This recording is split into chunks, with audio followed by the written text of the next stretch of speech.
dengar rumahnya di Jogja, tapi baru ketemu di sini. Mudah-mudahan nanti saya sempat main di rumahnya.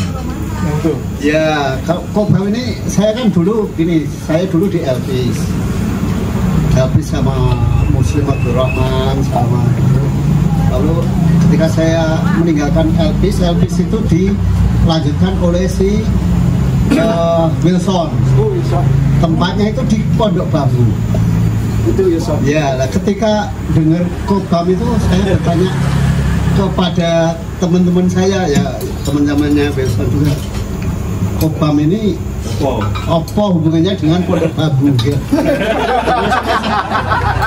Serius itu, jadi serius saya bertanya gitu karena Wilson di Pondok Bambu dan Kobam muncul kira-kira gitu bersamaan. Tapi baru belakangan ternyata Kobam ini adalah penerbit yang oleh JJ. Dan ya tentu saya sebagai orang yang pekerjaannya harus membaca, ya saya sering membeli buku-bukunya gitu, terutama kalau sejarah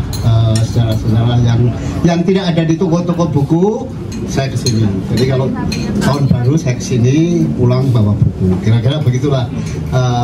Dan saya selalu sedih juga melihat tumpukan-tumpukan buku ini, dan saya mencoba untuk mengkomunikasikan kepada publik, tapi toh juga rasanya kalau Pak Jokowi dah, Pak Jokowi dah. Ya, sebetulnya temanmu dan temennya Wilson itu punya budget seperti buku-buku soal Kalimantan, soal gitu. Dirjen Kebudayaan bisa borong distribusikan ke daerah-daerah itu.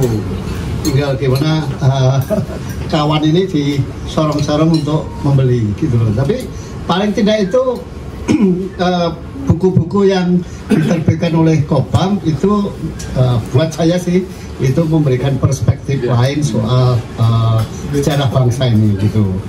Ya, karena selama ini kan kalau sejarah itu pasti produk dari kekuasaan. Nah, yang diterbitkan oleh Kobam itu kan bukan produk dari kekuasaan. Saya kira itu yang memberikan perspektif. Jadi kalau misalnya kita mau bicara soal pendidikan kritis misalnya, semestinya bacaannya itu ya bacaan buku-buku yang diterbitkan oleh Kobam gitu. Karena apa? Karena sebetulnya substansi dari buku-buku yang diterbitkan oleh Kobam itu memberikan perspektif kritis pada kita gitu.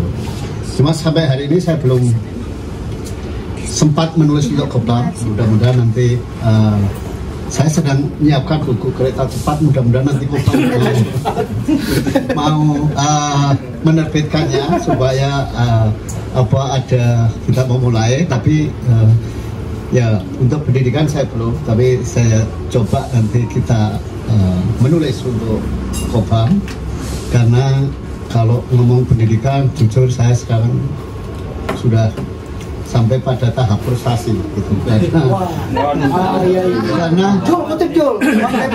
gini, banyak orang Pak Jokowi itu berhasil membangun infrastruktur.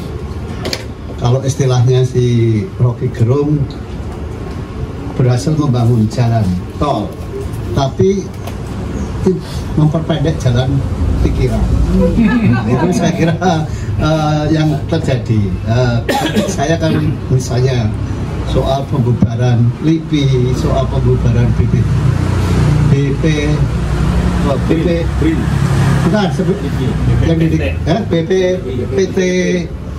itu menurut saya kan kekeliruan besar gitu. Karena apa? Karena rupanya pembisik-pembisik Pak Jokowi nggak memahami perbedaan antara LIPI dengan BPPT. LIPI itu adalah riset untuk lembaga untuk riset dasar yang mestinya diimplementasi oleh BPPT, dan itu jadi B.J. Habibie waktu mendirikan BPPT saya kira sudah tepat. Nah, tapi sekarang dibubarkan, diganti semua diwadah dalam BRIN, dan sekarang semua bingung. Teman-teman yang di BRIN ini nggak tahu apa yang harus dilakukan. gitu. Nah, karena itu sebetulnya persoalan pendidikan itu tidak hanya sekedar persekolahan saja, tetapi ini juga bagian dari pendidikan, karena kalau riset dasarnya dan riset aplikasinya sudah ada, kita ilmu pengetahuan akan dikembangin di mana. Sementara di perguruan tinggi sendiri, mungkin teman-teman juga pernah mengikuti rame-ramenya para dosen sekarang diposisikan sebagai guru, ya harus upload kinerja tiap semester dan sebagainya, persis diperlakukan sebagai guru, sehingga komunitas seperti Kopbam itu, bayangan saya ke depan itu akan menjadi alternatif. Lihat aja sekarang nggak ada ahli politik dari kampus yang ditampil di TV, di koran itu kan bukan dari kampus. Ahli apa saja lah, nggak lahir dari kampus sekarang.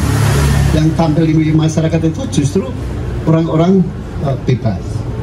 Nah, itu artinya bahwa sebetulnya kampus itu juga sudah secara ide itu sudah mati, yang ada tinggal lembaga bisnis saja. Kira-kira gitu kalau perkenalan saya dengan Kopbam, ya. Dan sampai sekarang ya saya masih termasuk buku Mustika Rasa ini saya sudah memiliki, dan beberapa saya minta praktekkan tukang masak saya. Kira-kira. Terima kasih. Dan hari ini di Saudari Makanan yang Enak, saya sudah bilang kalau Anda buka warung, nanti saya salah satu pelanggannya. Kira-kira itu menjawab. Iya, jadi itu menjawab keresahan CC, nggak laku jual bukunya, dia jual makanannya. Kira-kira ekonominya tuh Bang. Iya, terima kasih. Assalamualaikum warahmatullahi wabarakatuh.